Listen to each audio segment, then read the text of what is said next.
High students, welcome to my YouTube channel M Das maths tuition.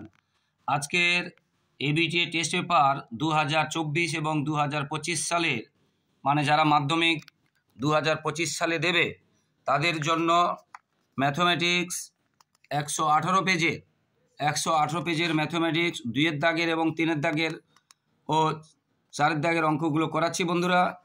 তো মন দিয়ে দেখতে থাকো। তো প্রথমে 2-এর দাগের যে অঙ্কটা আছে a x square plus b x plus C equal 0, যেখানে এ নট ইকুয়াল 0 সমীকরণের বীজদ্বয় পরস্পর অনন্যক এবং ঋণাত্মক হলে এ প্লাস সি সমান কত হবে। তাহলে অনন্যক বলেছে এবং ঋণাত্মক বলেছে, তাহলে আমরা কি করতে পারি? অনন্যক এবং ঋণাত্মক হলে আমরা ধরলাম একটা বীজ আলফা আর একটা বীজ অনন্যক বলেছে এই জন্য 1/আলফা এবং ঋণাত্মক বলেছে এই জন্য মাইনাস। এবার আমরা কি জানি, দুটো বীজের গুণফল সমান কি হয়?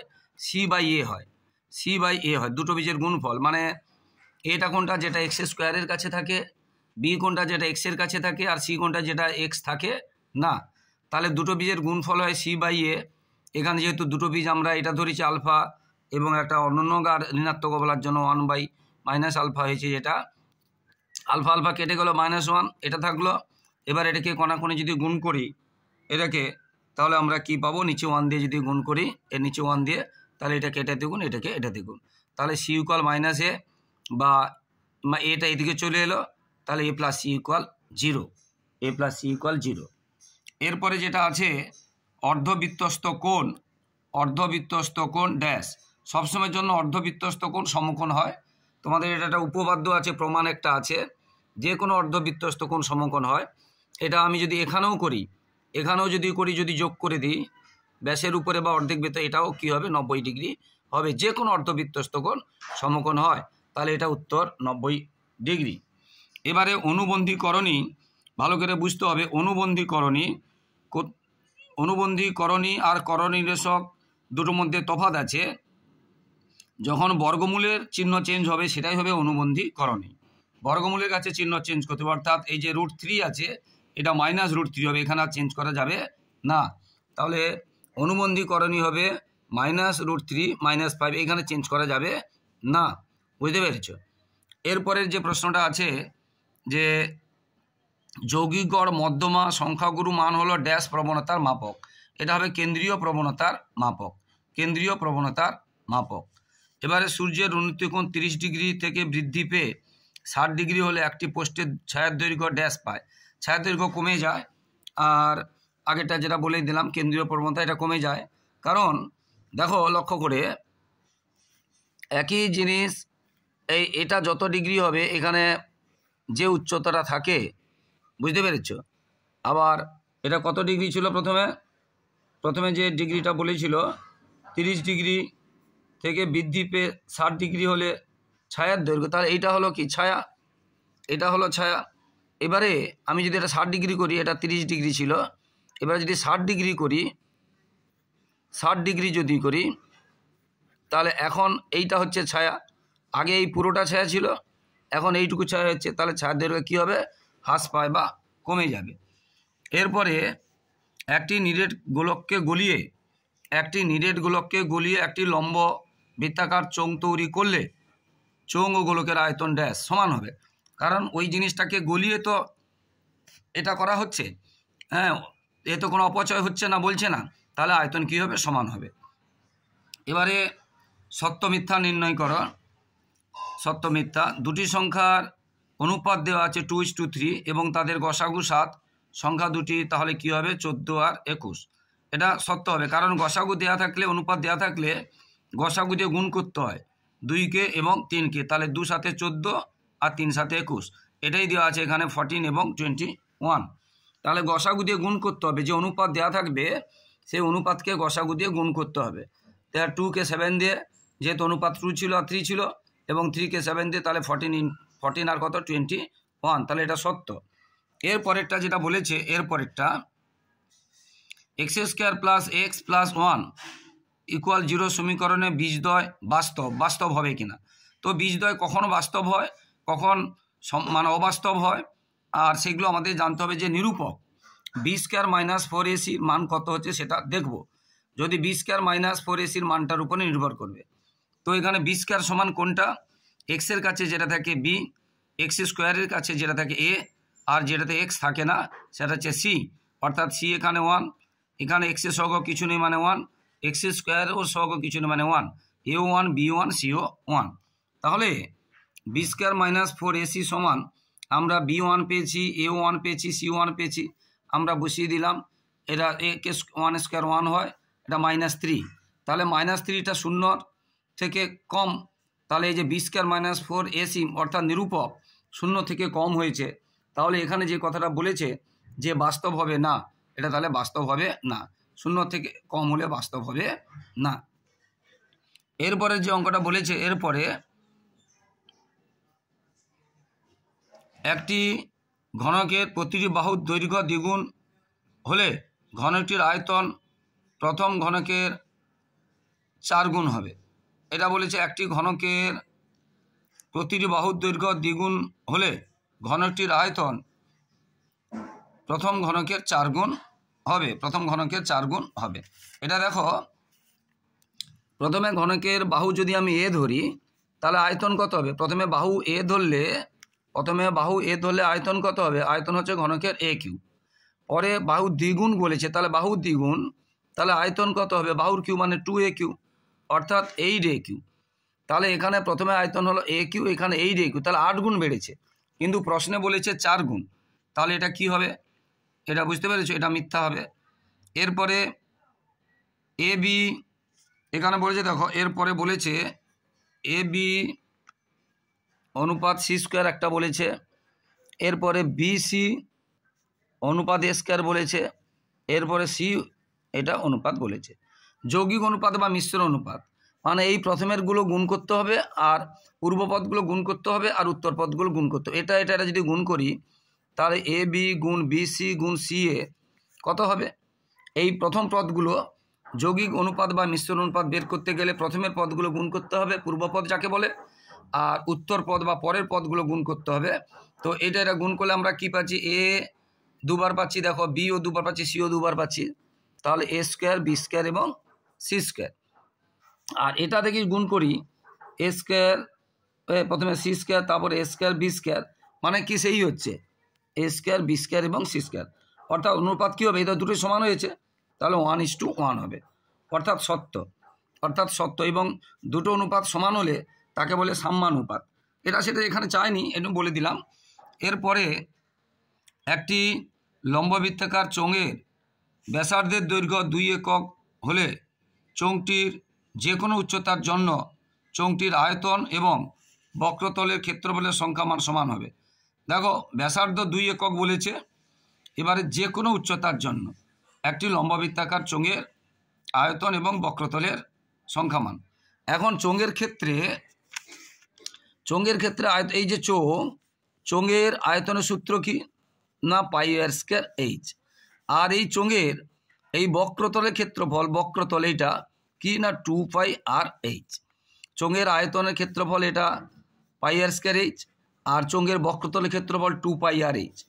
এবারে এখানে বলেছে যে প্রশ্নে বলেছে যে বলেই দিয়েছে ব্যাসার্ধের দৈর্ঘ্য 2, তাহলে পাই ইন্টু আমরা যে 2² × h লিখব, আর এখানে 2π যেহেতু ব্যাসার্ধ আর বলেছে ইন্টু 2h লিখব, ঠিক আছে। তাহলে এবারে দেখো, এবারে এইচের ক্ষেত্রে এইটা এখানে 2² কত হবে, তাহলে আমরা এখানে পাচ্ছি 4πh, আর এখানেও কি পাচ্ছি 4πh। এবার এই যেখানে 10 হলে এখানেও 10 হবে, দুটো বলেছে সমান, তার মানে আমরা উত্তরটা কি পাচ্ছি, এখানে আর এখানে কি পাচ্ছি, সমান পাচ্ছি। তাহলে এখানে বলেছে সংখ্যামান সমান হবে, তার মানে সত্য, আমরা দুটো সমান পাচ্ছি, তাহলে সত্য, কারণ এইচের একই মান বলেছে, যে কোনো মান, মানে এখানে 5 ধরলে এখানে 5 ধরলে এখানে 5, এখানে 10 ধরলে এখানে 10, এখানে 13 ধরলে এখানে 13, তাহলে সমান। এরপরে 3, 14, 18, 25 এর মধ্যমান 18, এটা সত্য না মিথ্য। এইগুলো ক্ষেত্রে আমাদের আগে সাজিয়ে নিতে হবে। প্রথমে ছোট থেকে আমরা বড় সাজাবো, 3-র পরে 5, 5-এর পরে আমাদের আছে 14, 14-এর পরে 18, 18-এর পরে 20। কিন্তু এখানে দেখো 3-র পরে 5টা অনেক দূরে ছিল, সাজিয়ে নিতে হবে। তাহলে 3-র পরে 5, 14, 18, 20। এবারে এদের মধ্যমা দেখো, মধ্যম কটা আছে, একটা কটা আছে? একটা, দুটো, তিনটে, চারটা, পাঁচটা। তাহলে এদিকে যদি দুটো দুটো বাদ দিই, মাঝে কে আছে? 14। তাহলে মধ্যমা হচ্ছে 14, কিন্তু প্রশ্নে আমাদের উত্তরে বেরোলো 14, কিন্তু প্রশ্নে আছে 18। তাহলে এটা হবে মিথ্যা। তাহলে এটা হবে মিথ্যা। এটা কি হবে? এটা হবে মিথ্যা। এইগুলো হয়ে গেল বন্ধুরা। এরপরে 4 দাগের অঙ্কগুলো করাচ্ছি, যেগুলো 2 নম্বরের আছে, এগুলো করাচ্ছি। একেরটাতে আছে 5% সরল সুদের হারে কত টাকার মাসিক সুদ? 1 টাকা। দেখো মাসিক, এখানে আমাদের যে সূত্রটা আছে বছরে ধরতে হয়। মাসিক মানে 1 মাস, তাহলে 1 মাসকে যদি বছর করে 1/12 বছর, 1/12 বছর কত টাকার চেয়েছে পিটা বের করতে হবে। তাহলে আমরা কি জানি? আমরা আই ইকুয়াল আমরা কি জানি? PTR/100, বা এটা আছে আই, 1 নয়, এটা আই। বা আমরা এটা কি লিখতে পারি? PTR equal I into 100। এটাকে কণাকণি গুণ করলাম। সূত্র আছে মোট সুদ সরল সুদের ক্ষেত্রে, নিয়ম আছে সূত্র, সরল সুদের ক্ষেত্রে আই ইকুয়াল PTR/100। তাহলে এটাকে এটা দিয়ে গুণ, এটাকে নিচে 1 দিয়ে গুণ। তাহলে আমরা কি পেলাম? PTR ইকুয়াল কি পেলাম? 100 ইন্টু আই, বুঝতে পেরেছো? বা আই ইন্টু 100। তো এখানে এবার আমরা মানগুলো বসিয়ে দেবো, বুঝতে পেরেছো? তো এখানে পিটা আমাদের বের করতে হবে। তাহলে পিটাকে পি রাখলাম। টিটা বলেছিল 1 মাস, টিটা বলেছিল মাসিক, মাসিক মানে 1 মাস, তাকে আমাদের বছর করতে হবে। তাহলে মাসকে বছর করলে 1/12 দিতে হবে 1 মাস। এবারে বলেছে 5%, তাহলে এখানে কত আছে? 5 এটা। এবং সূত্র কত হবে বলেছে বইতে? সূত্র হবে বলেছে, এটা আমরা পেলাম, দেখো পি, এই যে PTR এটা আমরা পেলাম। আর সূত্র কত হবে বলেছে? সূত্র এখানে প্রশ্নেই বলে দিয়েছে যে 1 টাকা হবে। সূত্র কত হবে বলেছে? 1 টাকা। তাহলে আইর জায়গায় আমরা লিখবো 1, এটা 1, বুঝতে পেরেছো? 1, এটা আই হলো 1, ঠিক আছে? আমরা যদি ছোট হাতে লিখি তাহলে বুঝতে পারবে, ছোট করে দিলাম, না হলে এটা ছোট হাতের করে দিলাম, কারণ 1 আর আই মিলে যাবে ওই জন্য, বুঝতে পেরেছো? তাহলে এটা হলো 1। এবার আমাদের পি বের করবো, পির সঙ্গে যেটা গুণ থাকে ভাগ হবে, ভাগটা গুণ হবে। তাহলে পি সমান কত হবে? 1 ইন্টু 100, বুঝতে পেরেছো? ইন্টু 12/5, 5 2 10, তাহলে 240। তাহলে কত হলো? 240। 5 দিয়ে কেটে দিলাম, 5 দিয়ে 10, 12 দিয়ে 24, 240 টাকা। এটা হলো 240 টাকা। আশা করি বুঝতে পেরেছ। এরপরে দুজনের একটি অংশীদার ব্যবসায় মোট লাভ দেওয়া আছে, দুজনের একটি অংশীদার ব্যবসায় মোট লাভ দেওয়া আছে 1500 টাকা। রাজীবের মূলধন এত টাকা এবং লাভ এত টাকা হলে আফতাবের মূলধন কত? এটা আমরা সহজ নিয়মে, অঙ্কের নিয়মে না করে সহজ নিয়মে করতে পারি।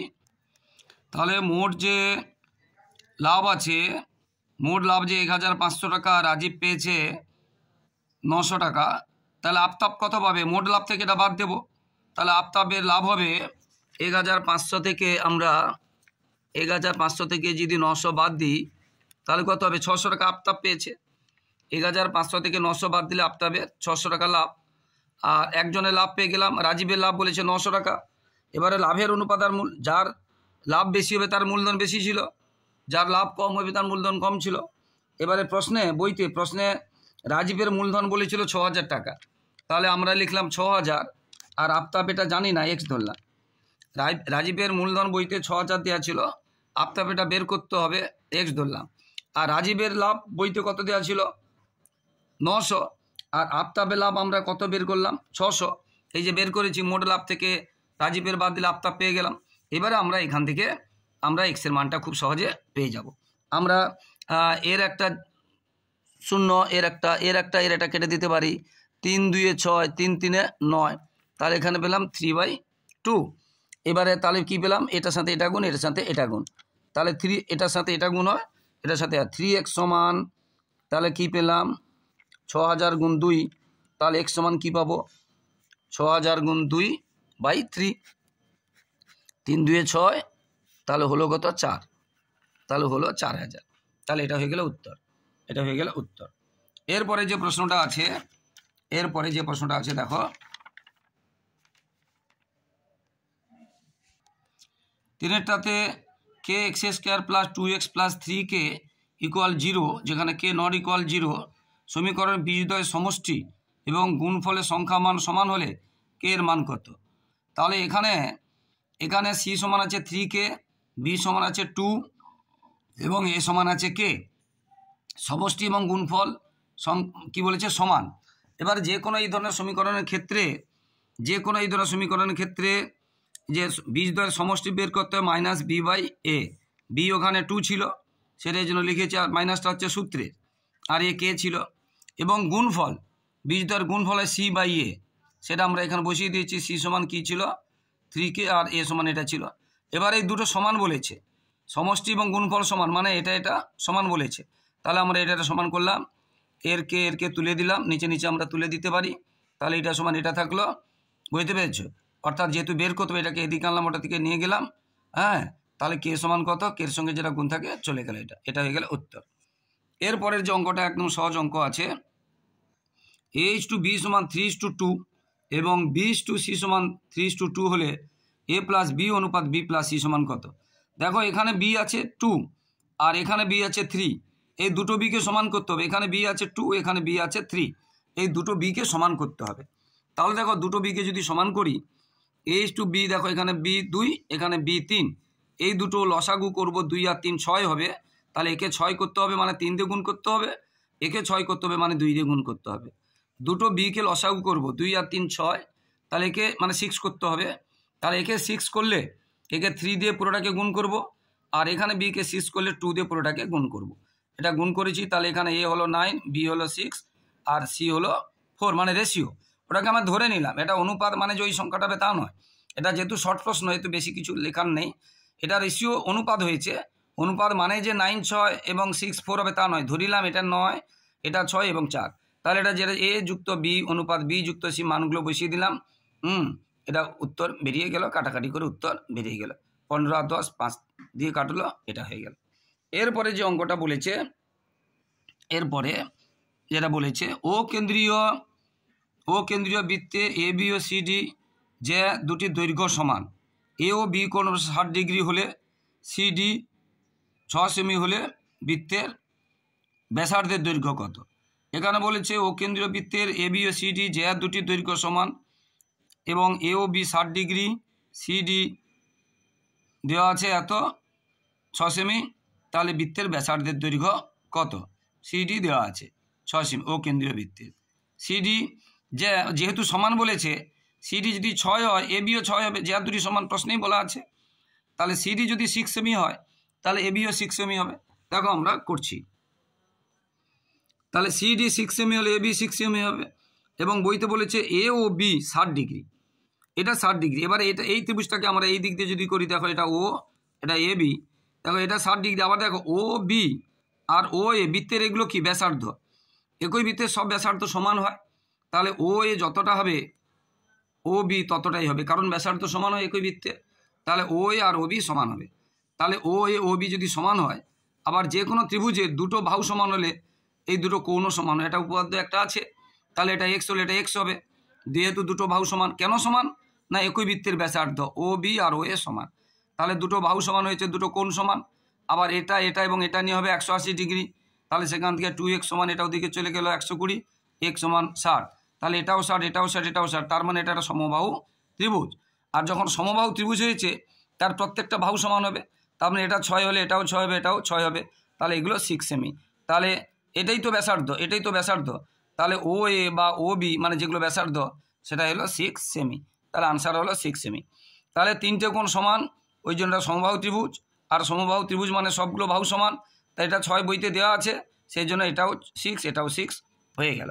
ভীষণ ইম্পর্টেন্ট অঙ্ক আছে, খুব ভালো অঙ্ক আছে, কিন্তু এটা তোমরা অবশ্যই ভালো করে করবে। এরপরে যেটা দেওয়া আছে, এরপরে ত্রিভুজ এ বি সি এর এ বি সমান দেওয়া আছে 2a - 1 সেমি, এসি সমান 2 রুটের মধ্যে 2a আছে, এটাও রুটের মধ্যে আছে, এটা খেয়াল করবে, এটা আমি একটু ভুল করে দিয়েছিলাম, হ্যাঁ এটা বাইরে ভাবছিলাম, এটা ভিতরেই আছে। আর বিসি দেওয়া আছে, তাহলে বিএসি এর মান কত।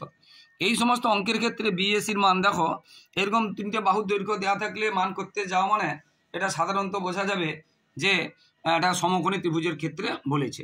তো এটা যদি আমরা এইভাবে আঁকি যেগুলো বলেছে, তাহলে আমরা একটা এ বি স্কোয়ার সমান কত বের করব, বিসি স্কোয়ার সমান কত বের করব এবং এসি স্কোয়ার সমান কত বের করব। এবার যেহেতু বলেছে বিএসি মানে এই কোণটা চেয়েছে, এর বিপরীত বাহুটা, এটা আমরা মানে মনে মনে ধরে নেব এটা সমকোণী ত্রিভুজ, তাহলে এটা 90 ডিগ্রি ধরে নেব, অর্থাৎ এই বাহুটা আর স্কোয়ার, এই বাহুটা দুটো স্কোয়ারের সমান হবে। তো আমরা এই বাহুটা স্কোয়ার বের করে নিয়েছি, এই বাহুটা স্কোয়ারও বের করে নিয়েছি, এই বাহুটা স্কোয়ারও বের করে নিয়েছি, a plus b whole square, a square plus 2b plus b square করে নিয়েছি। এবার আমরা দেখব যে এই দুটো স্কোয়ার কত, এই দুটো যোগফল কত হয়, এটা এবং এটা। আমরা সেটা লিখেছি, এটা পেয়েছিলাম এসি স্কোয়ার যেটা এখানে পেয়েছি, আর এ বি স্কোয়ার যেটা যে আমরা পেয়েছি এখানে, এই যে এটা আমরা যোগ করলাম, প্লাস 8a মাইনাস 4a হলো 4a, আর এটা দেখো বিসির সাথে মিলে গেছে। তাহলে আমরা দেখলাম দুটো বাহুর বর্গের সমষ্টি তৃতীয় বাহুর বর্গের সমান, এটা কেবলমাত্র সমকোণী ত্রিভুজের ক্ষেত্রেই হয়। অধিভুজ স্কোয়ার সমান লম্ব স্কোয়ার যুক্ত ভূমি স্কোয়ার, বা দুটো বাহুর বর্গের সমষ্টি তৃতীয় বাহুর সমান, অর্থাৎ এই কোণটা হবে 90 ডিগ্রি বা সমকোণ। তাহলে এটা হয়ে গেল 90 ডিগ্রি বা সমকোণ। এরপরেরটা দেখো কি আছে, 90 ডিগ্রি বা সমকোণ হয়ে গেল। এরপরেরটাতে আছে সমান দৈর্ঘ্যের ব্যাস এবং সমান উচ্চতা বিশিষ্ট নিরেট লম্ববৃত্তাকার চোখ, নিরেট লম্ববৃত্তাকার শঙ্কু এবং নিরেট গোলকের আয়তন অনুপাত। এটা মোস্ট ইম্পর্টেন্ট, এটা তোমাদের টেস্ট পেপারের উত্তর ভুল দেওয়া আছে, বুঝতে, উত্তর ভুল দেওয়া আছে। অনেক ইউটিউবার সেই ভুল উত্তরটাকে বলছে এই হবে, কিন্তু ভুল করিয়েছে অনেকে, আবার অনেকে ঠিকও করিয়েছে, উত্তরটা বইতে ভুল দেওয়া আছে, বুঝতে পেরেছো? তাহলে বলেছে সমান উচ্চতা এবং সমান কি বলেছে বইতে বলে দিয়েছে, তার প্রশ্ন সমান দৈর্ঘ্যের ব্যাস এবং সমান উচ্চতা। তো এখানে আমরা ধরলাম, আমরা তো উত্তর জানি, করতে গেলে ব্যাসার্ধ দিয়ে কাজ করতে হয়, ব্যাস আমরা ধরলাম 2r, তাহলে ব্যাসার্ধ আর দিয়ে কাজ করি, ব্যাস দিয়ে আমরা কাজ করি না, সূত্রে ব্যাসার্ধ ব্যবহার করা হয়। উচ্চতা h ধরলাম, তাহলে এই তিনটে ছবি এখানে লক্ষ্য করে দেখো, এই উচ্চতাটাই হচ্ছে ব্যাস কিনা দেখো, উচ্চতার অর্থাৎ h সমান 2r। অনেকে h সমান r করেছে, ওটা ভুল করেছে, অনেক ইউটিউবার ভুল করেছে, h সমান কি হবে 2r। তো ঘটনা, তাহলে এবার এর আয়তনের সূত্র কি, চোঙের না পাই আর স্কয়ার h। এবার h এর জায়গায় আমি বসালাম কত, h এর জায়গায় 2r বসালাম। এবারে শঙ্কুর না কি না 1/3 পাই আর স্কয়ার h, h এর জায়গায় বসালাম 2r, কারণ গোলক থেকে আমরা পেয়েছি গোলকের উচ্চতাটাই হচ্ছে, দেখো ভালো করে, গোলকের উচ্চতাটাই গোলকের কি হবে, ব্যাস হবে, ব্যাসার্ধ নয় কিন্তু ব্যাস হবে। আর গোলকের আয়তন 4/3 পাই আর কিউ। এবার শুধু আমরা h এর জায়গায় 2r বসিয়েছি, আর কিছু নয়।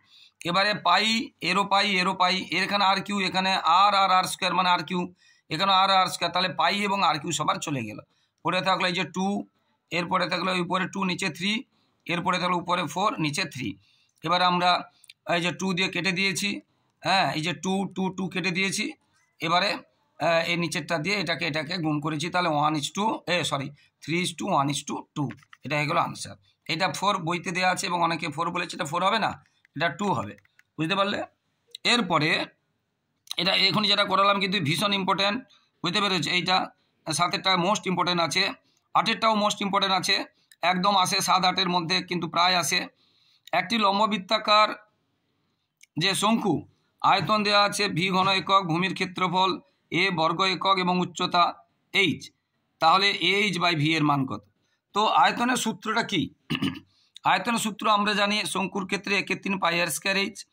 এবারে h, এই যে এইচটা হচ্ছে সূত্রের h, এবং এইচটা বইতে বড় h বলা আছে, ক্যাপিটাল h বলা আছে, সেটাই বসাবো। ভূমির ক্ষেত্রফল মানে বৃত্ত পাই আর স্কয়ার, আর h তো h বলা আছে, এটা বললাম। এবারে এটা চেয়েছে h বাই ভি, এখানে শুধু খেয়াল রাখবে এই উচ্চতাটাকে বড় h দিয়েছে, তাহলে h এর জায়গায় বসালাম, আর এইচটা h এবার বসিয়ে দিলাম। উপরে পাই আর স্কয়ার h, নিচেও পাই আর স্কয়ার h কেটে গেল, তাহলে উপরে 1 নিচে 1/3, ভগ্নাংশ নিচে থাকলে উল্টে যায়, তাহলে আনসার হলো 3। এরপরের যে অঙ্কটা, এটাও কিন্তু মোস্ট ইম্পর্টেন্ট অঙ্ক আছে, একদম দারুণ অঙ্ক, মোস্ট ইম্পর্টেন্ট অঙ্ক আছে। tan 1 degree into tan 2 degree into tan 3 degree into ... tan 89 degree এর মান কত? দেখো এটাকে যদি আমরা একটু পরিষ্কার করে করি, tan 1 2 3 করার পরে এক সময় কি হবে, হতে 45 হবে, মানে 44 45 46 হবে, হতে কি হবে 89-এর আগে 88 87 এরকম হবে, এটা আমরা সাজিয়ে লিখলাম, ঠিক আছে? এবার এই দিকটা যা আছে দেখ, এবারে আমরা এই 88 বা 89কে আমরা কি করতে পারি, 89কে আমরা 90 - 1 করতে পারি, 88কে কি করতে পারি 90 - 2 করতে পারি, এবং 3-র জায়গায় 87কে কি করতে পারি 90 - 3 করতে পারি। এইভাবে আমরা করে নিলাম, বুঝতে পেরেছো? আবার পরের লাইনে এই যে tan 90 ডিগ্রি মাইনাস থিটা কি হয় cot থিটা, তাহলে tan 90 ডিগ্রি মাইনাস 1 মানে cot 1, tan 90 ডিগ্রি মাইনাস 2 মানে cot 2, এরকম তার আগেরটা cot 3 হবে, কারণ tan 90 ডিগ্রি মাইনাস 3 থাকতো, এটা না 87 থাকতো। এইভাবে এবারে আমরা tan সমান জানি 1/cot, tan সমান 1/cot, আর এখানে এই যে এই cot আর এই cot কেটে গেল, এই cot কেটে গেল, আমরা এটা কেটে দিতে পারি। এই cot 2 কেটে গেল, আর 2 এর সাথে 2, 1 এর সাথে 1 কেটে গেল, তাহলে থাকলো কত 45 ডিগ্রি, tan 45 ডিগ্রি, আর tan 45 ডিগ্রি মান কত 1, তাহলে এটা হলো আনসার 1। মোস্ট ইম্পর্টেন্ট অঙ্ক, একদম মোস্ট ইম্পর্টেন্ট অঙ্ক। এবং এটা এর পরেরটা, এটাও মোস্ট ইম্পর্টেন্ট, যদিও খুব সহজ, কিন্তু ভীষণ আসে এই অঙ্কগুলো, খুব সহজ অথচ আসে। এর পরেরটাও খুব সহজ অথচ আসে, বিশেষ করে এই পরপর 3টে অঙ্ক ভীষণ ইম্পর্টেন্ট, 7, 8 এবং 9, বুঝতে পেরেছো? 10, 7, 8, 9, 10 একদম আসবেই আসবে, ধরে নিতে পারো। তো একটি পরিসংখ্যা বিভাজনের গড় দেওয়া আছে এবং সিগমা বা সামেশান FI/XI দেওয়া আছে 132 + 5K, আর যেটা পরিসংখ্যারগুলো সমষ্টি দেওয়া আছে 20, তাহলে কে এর মান কত? এগুলো নিয়ম কি? এগুলো নিয়ম হচ্ছে আমাদের যে গড় যেটা বের করতে হয়, যে গড় x বার এটা বাই এটা, তাহলে এটা দেওয়া আছে বলে এটা এদিকে রাখলাম, আর এইগুলো যা দেওয়া আছে বসিয়ে দিলাম। এবারে কণাকণি গুণ করলাম, এটাকে এটাতে গুণ, এটাকে এটাতে গুণ করলাম, হ্যাঁ, দশমিকের পরে 0 কেটে গেল, এবার এটা ওদিকে চলে গেল, মাইনাস করলাম, 5K এত, কে সমান কত 5 দিয়ে ভাগ করলাম, উত্তর হয়ে গেল এটা। এরপরেটা একদম সহজ অঙ্ক আছে, এত সংখ্যাগুলির গড় 9 হলে x ও y এর মান কত? আমরা গড় কি করে পাই?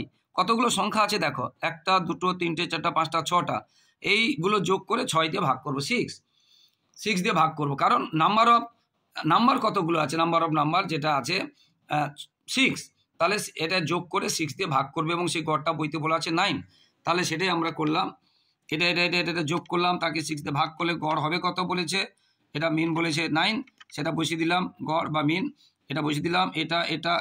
এটা যোগ হবে, XY যোগ হবে না, যোগ চিহ্ন দিয়ে থেকে যাবে। এটা কোনাকুনি গুণ করলাম, এটাকে এটাতে গুণ করলাম, এইটা ওদিকে চলে গেল, এটা এদের মধ্যে সম্পর্ক কত, তাহলে x + y = 19, এটা হয়ে গেল বন্ধুরা। তো বন্ধুরা, যারা আমার ইউটিউব চ্যানেলটি দেখছো সকলকে ধন্যবাদ, আর যারা আমার চ্যানেলটি নতুন দেখছো প্রিয় ছাত্রছাত্রী, প্লিজ আমার চ্যানেলটিকে সাবস্ক্রাইব করে এবং শেয়ার করে একটু সাপোর্ট করো বন্ধুরা। তোমাদের জন্য লাগাতার পরিশ্রম করে ভিডিও দিতে থাকছি, তাই তোমাদের কাছ থেকে শুধু এইটুকু সহযোগিতা ভালোবাসা আশা করছি যে তোমরা আমার চ্যানেলটিকে সাবস্ক্রাইব এবং শেয়ার করবে, আর লাইক ও কমেন্ট করতে ভুলো না। সবাই খুব ভালো থাকো বন্ধুরা, সবার ভবিষ্যৎ ভালো হোক, সবার পরীক্ষা ভালো হোক, এবং পরবর্তী ভিডিওগুলো দেখতে থাকো, এবং যেগুলো দিয়ে দিয়েছি যাদের এখনও দেখা হয়নি সেইগুলো তোমরা প্লে লিস্টে গিয়ে সবাই দেখো নাও। জয় হিন্দ, বন্দে মাতরম।